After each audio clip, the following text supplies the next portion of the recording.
ज्याचे भाग्य चांगलं असेल त्याला आमच्या नामाचा छंद लागेल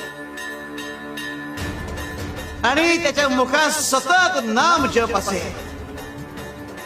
आमच्या नामाची गोडी निर्माण होईल. ध्यानी मनी स्वप्नी ही नाम संजीवनी वदनी असेल. त्याला निरंतर सुखाची प्राप्ती होईल. तसं मधाचं सेवन करण्यासाठी भ्रमर कमळ फुलात गुंतून पडतो आणि अत्यंत आनंदाने आणि आदराने मधाचा आस्वाद घेतो.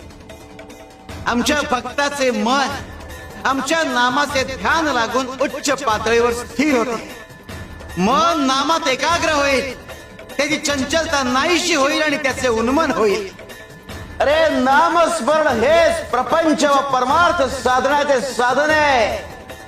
शिवाय शंकर.